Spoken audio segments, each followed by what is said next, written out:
Hi everyone, welcome to my YouTube channel. Dan ini adalah video pertama di channel YouTube gue.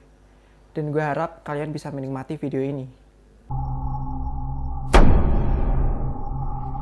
Pada malam hari ini, gue akan membahas 5 kasus pembunuhan di Indonesia yang masih jadi misteri.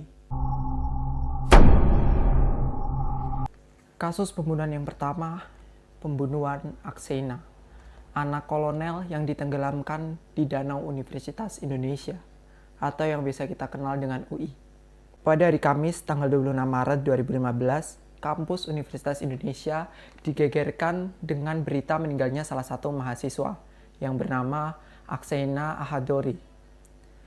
Aksena ini ditemukan tewas mengapung di Danau Universitas Indonesia dengan 5 buah batu yang ada di dalam tas yang terikat di punggungnya. Jadi pada awalnya polisi menduga motif dibalik pembunuhan ini adalah motif bunuh diri. Namun ayah Aksena menyangkal pernyataan tersebut. Bahwasannya ayah Aksena yakin Aksena adalah anak yang ceria, penuh dengan semangat, dan penuh dengan kehidupan. Jadi it's well, kayak nggak yakin gitu. Aksena masa bunuh diri. Menanggapi pernyataan dari ayah Aksena, polisi pun membuka kembali kasus Aksena. Dan akhirnya polisi menemukan sebuah surat di dalam kamar kos Aksena. Di dalam surat tersebut tertulis, "Will not return for eternity. Please don't search for existence. My apologies for everything." Yang artinya, tidak akan kembali untuk selamanya. Tolong jangan mencari keberadaannya. Aku minta maaf untuk selamanya. Seorang grafolog pun diminta untuk menyidik tulisan di dalam surat itu. Dan ya, terbukti bahwa surat itu bukan ditulis oleh Aksena, namun dengan orang lain yang masih belum diketahui siapa identitasnya. Dan tidak hanya itu, dari hasil visum menyatakan bahwa Aksena sempat diseret sebelum ia akhirnya dicemplungkan ke dalam danau. And wow, di kampus aja bisa terjadi pembunuhan loh guys. Dan nggak tahu juga siapa pelakunya. It's crazy, you know. Kasus pembunuhan kedua yaitu pembunuhan Marsinah. Kasus pembunuhan sadis ini terjadi pada tahun 1993.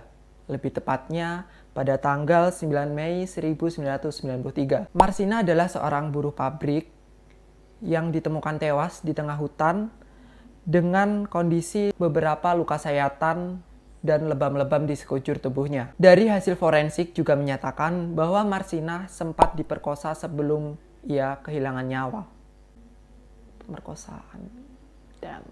Polisi masih belum bisa menemukan siapa dalang dibalik kematian Marsinah. Menurut data yang tercatat di Organisasi Buruh Internasional, kasus kematian Marsinah ini ada kaitannya dengan aksi demo buruh pada saat itu.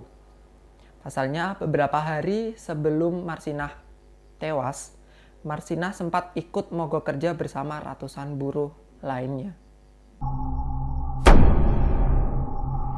Dan kasus yang ketiga adalah pembunuhan Munir. Munir adalah salah satu aktivis paling kritis pada tahun 90 dan 2000-an. Munir dikabarkan meninggal di dalam pesawat pada tanggal 7 September 2004. Salah satu pramugari bersaksi bahwa Munir sempat merasa kesakitan ketika pesawat sedang take off di Bandara Changi, Singapura. Munir sempat merasa sakit perut setelah menengguk segelas jus jeruk. Mengutip dari harian Kompas tanggal 13 September 2004, Institut Forensik Belanda atau NFI menyatakan bahwa dari hasil otopsi jenazah Munir, Munir telah diracun dengan arsenikum. Mungkin di dalam itu minumannya Munir, jus jeruk itu ada senyawa arsenikumnya, sehingga membuat dia merasa sakit perut dan pada akhirnya dia tewas. Banyak juga simpang siur mengenai kasus kematian Munir ini, dan sampai sekarang kasus atau dalang dibalik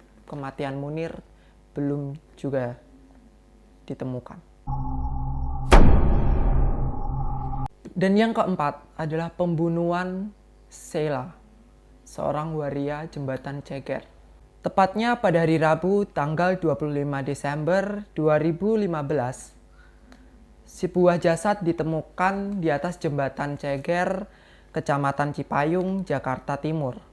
pada dini hari pukul 1:40 waktu Indonesia Barat. Setelah diidentifikasi, korban bernama Muhammad Safrizal atau yang biasa disebut dengan Sheila Aprilia. Ia adalah seorang waria yang tewas di jembatan dengan kondisi beberapa luka tusuk di rusuk kiri dan paha kirinya. Motif dari kasus pembunuhan ini pun juga belum jelas, karena jika itu adalah perampokan atau pencurian dengan kekerasan, barang-barang si korban masih ada di sampingnya. Tidak ada yang hilang sama sekali. Menurut pengakuan saksi, ia sempat mendengar teriakan minta tolong dari atas jembatan.